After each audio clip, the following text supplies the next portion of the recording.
Hello बच्चों, let's read the question. The question says Mala and her classmates have given a assignment of studying the effect of concentration of micronutrients in the soil and the growth of crop plant. माला और उसके कुछ classmate को science का एक assignment दिया गया जिसके अंदर उन्हें क्या करना था, effect of concentration of micronutrient in soil और उसका रोल पढ़ना था ग्रोथ ऑफ क्रॉप प्लांट के ऊपर. For this, students decided to study the effect of manganese on the growth of wheat plant. इसके लिए उन्होंने क्या डिसाइड करा कि वो मैंगनीज की ग्रोथ का इफेक्ट देखेंगे ग्रोथ ऑफ व्हीट प्लांट के ऊपर. In the field which graph correctly illustrate the relationship between growth of plant and concentration of manganese in the soil. जो हमें कुछ गिवन ग्राफ है, हमें बताना है उनमें से कौन सा ग्राफ करेक्टली एक्सप्लेन कर रहा है. So now let's start the question. सबसे पहले हम क्वेश्चन को सॉल्व करने का की कॉन्सेप्ट देखेंगे. की कॉन्सेप्ट, तो क्वेश्चन को सॉल्व करने का की कॉन्सेप्ट क्या है हमारा, कि हमें मैंगनीज के बारे में पता होना चाहिए कि प्लांट को ये किस तरीके से रिक्वायर्ड होता है. मैंगनीज रोल पता होना चाहिए हमें इन प्लांट. करेक्ट है, सिंपल से पॉइंट है. तो अगर हम मैंगनीज की बात करें, हमें एक पॉइंट इसके बारे में इंपॉर्टेंट पता होना चाहिए. क्या है ये, कि ये माइक्रोन्यूट्रिएंट है. माइक्रोन्यूट्रिएंट से हमारा क्या मतलब है कि ये प्लांट को 8 मोल पर केजी ऑफ ड्राई मैटर से ज्यादा नहीं चाहिए.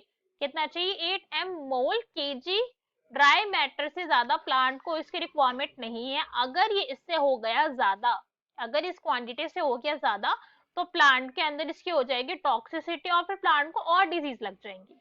अब अगर हम इसके रोल की बात करें, तो उसका रोल क्या होता है प्लांट के अंदर, ये इंपॉर्टेंट है बहुत सारी रिएक्शन के अंदर. फॉर एग्जांपल एंजाइम की तरह एक्ट करता है, एंजाइम की वर्किंग के अंदर एक्ट करता है कोफैक्टर के तरीके से.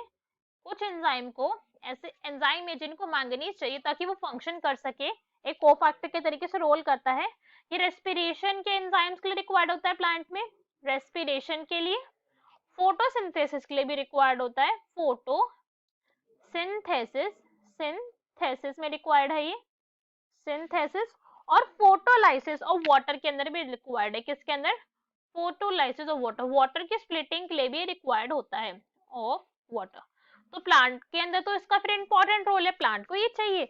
मगर प्लांट को ये कितना चाहिए, प्लांट को चाहिए भाई ये थोड़ा सा, ज्यादा नहीं चाहिए प्लांट को. अगर इसकी कॉन्सेंट्रेशन हुई ज्यादा तो प्लांट के अंदर हो जाएगी इसकी टॉक्सिसिटी, और टॉक्सिसिटी होने से यहाँ पे क्या होगा, 2 पॉइंट हो जाते. एक तो हो जाते प्लांट को क्लोरोसिस, येलो हो जाएंगी उसकी सारी की सारी लीफ हो जाएंगी येलोइंग स्टार्ट.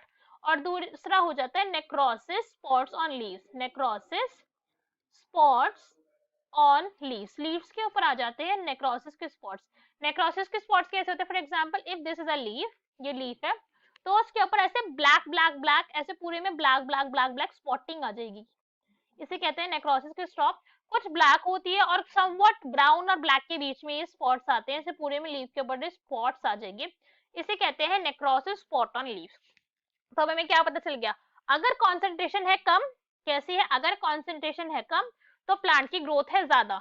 तो फिर इसका रोल रिलेशनशिप कैसे होगा, इसकी रिलेशनशिप है प्लांट की ग्रोथ से इनवर्सली प्रोपोर्शनल. कैसी है ये, इनवर्सली प्रोपोर्शनल है. अगर ये कम है तो प्लांट करेगा अच्छे से ग्रो, और अगर ये ज्यादा है तो प्लांट के अंदर हो जाएगी टॉक्सिसिटी, प्लांट अच्छे से ग्रो नहीं कर पाएगा. तो हमारा करेक्ट ग्राफ कौन सा हो जाएगा, करेक्ट ग्राफ हो जाएगा हमारा B. Right, B correct graph होगा कि जब तक ये कम कंसंट्रेशन के अंदर है, जब तक ये कम कंसंट्रेशन के अंदर है प्लांट की ग्रोथ इंक्रीज होती रहेगी. और जैसे ही इसने अपनी कंसंट्रेशन के अंदर इंक्रीज स्टार्ट करा, प्लांट की ग्रोथ हो जाएगी कैसे, डिक्रीज हो जाएगी, कम होने लग जाएगी. So B is our correct answer. बाकी की भी देखते हैं.